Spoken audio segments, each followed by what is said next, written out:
probably wondering, with the increased cost of living, housing, insurance, you name it, you probably want a break somewhere. Well, cars are the next second biggest investment in your life. We all know that the house, typically if you're buying a house, is going to be the primary investment in your lifetime.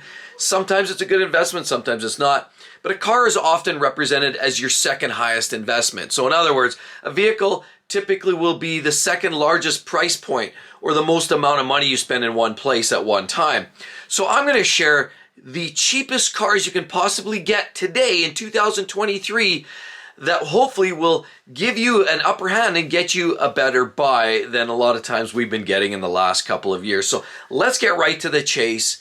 And I'm going to share the dollar amount as well as the associated car. So first of all, we're looking at the Volkswagen Jetta. That's a cheap car, relatively speaking, for if you want something German, fun, fresh, and as well it feels like it's put together like a tank. What we have is a Volkswagen Jetta, the people's car, essentially. And you can get those cars for about $25,772. Boom. Great deal if you want that German engineering. Next car in line, we're looking at the Chevy Spark.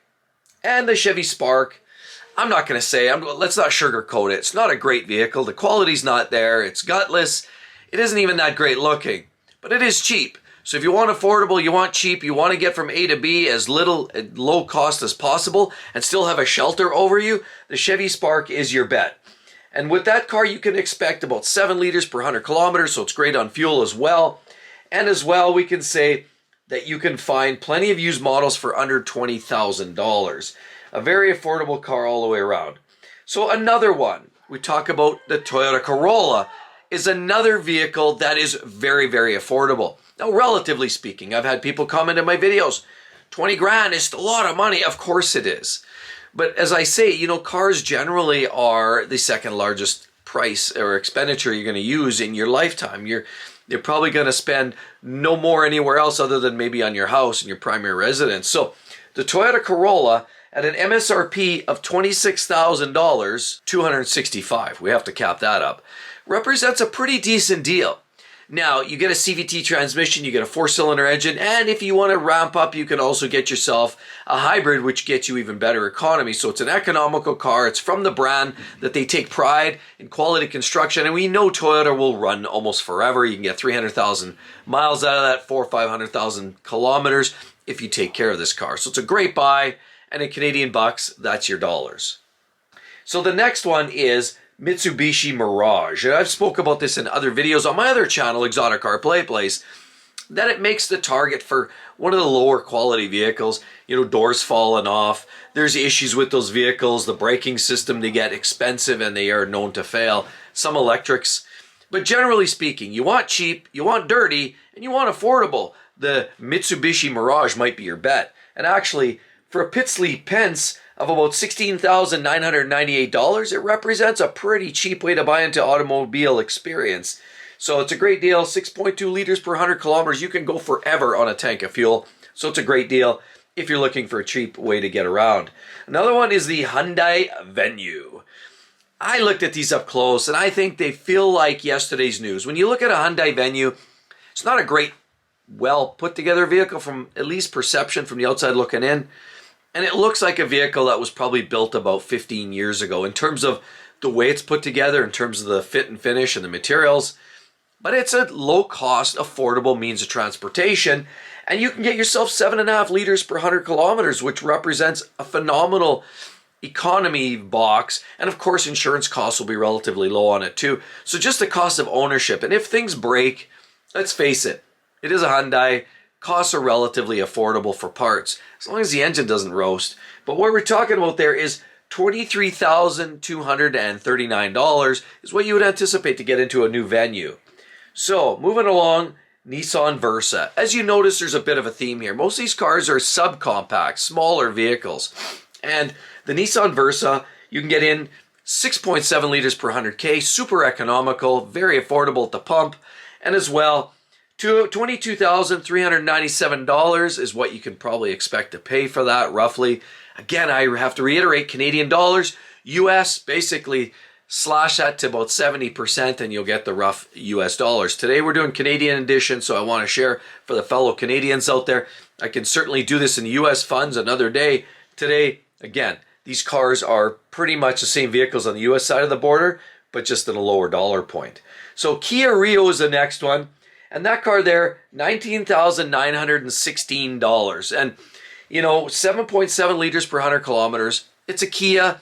It doesn't necessarily have the same problems, engine issues that some of the other Kias had. Even the older Rios were probably a little bit less problematic than some of the other vehicles that you were seeing, like the Santa Fe's and so on. So it represents a very affordable car. Again, notice, subcompact, easy to run, low on cost of fuel, repairs, maintenance, and insurance. So moving right along, the Nissan Sentra, $25,147, and you get about 8 liters per 100K. So that's not bad. You're into the 30 mile per gallon range, 30, 32, 35 miles per gallon on the highway. Actually, that's combined fuel economy, but it's a pretty stout little deal. So there's an option. Nissan Kicks S is another version of a car that represents very small economic driving, motoring. $24,477 and 7.2 liters per 100 kilometers. Now the Kicks, it's not necessarily the highest quality vehicle. It does have 122 horsepower, so it's got a little bit more jam than some of its competitors. But it's still not a really fast car. It's just enough to get up to traffic speed, get on the merge onto the freeway, keep up with traffic. And because of its diminutive size, you're able to park it in some tight spots. Great for commuting, going downtown. Maybe you work in high-rise towers and you park underground parkades. It as well is a very practical, affordable car to own. Another one, Hyundai Elantra, $22,949. What can you say? Hyundai Kia, the same Korean family special there. 6.4 liters per 100 kilometers. Represents great value.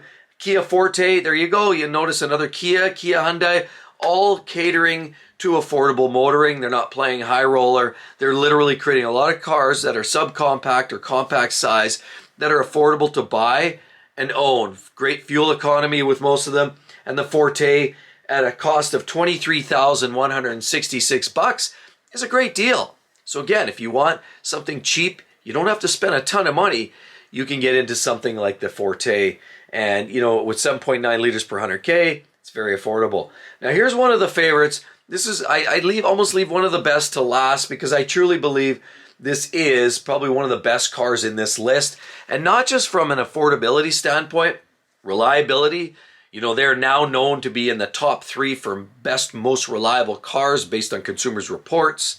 They're very fun to drive. You can get certain configurations in a manual gearbox. If you step up, you can get a turbo 4-cylinder engine.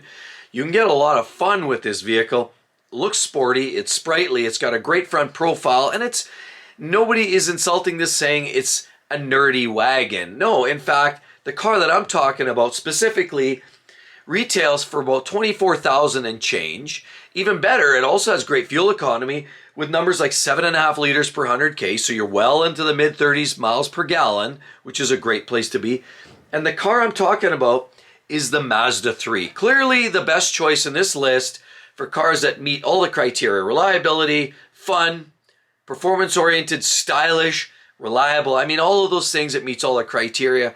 Might be slightly higher on insurance costs, but generally speaking, it's a great car to own. I know many people with Mazdas, and they've bought 2, 3, 4 Mazdas over the course of the last 12 years, 10, 12 years, because Mazda has lately been delivering a lot of great vehicles. So that's the list. Hopefully, all of you found some great value from it. Like I said, I just want to share some right to the point, cost-effective vehicles. Please be sure, if you find some value in there and I've sent you in the right direction, hit that subscribe button. Please, that would be great. Would you mind? That way, just building the channel, everybody. Hope to see you on the next one, and we'll catch you real soon. Bye-bye.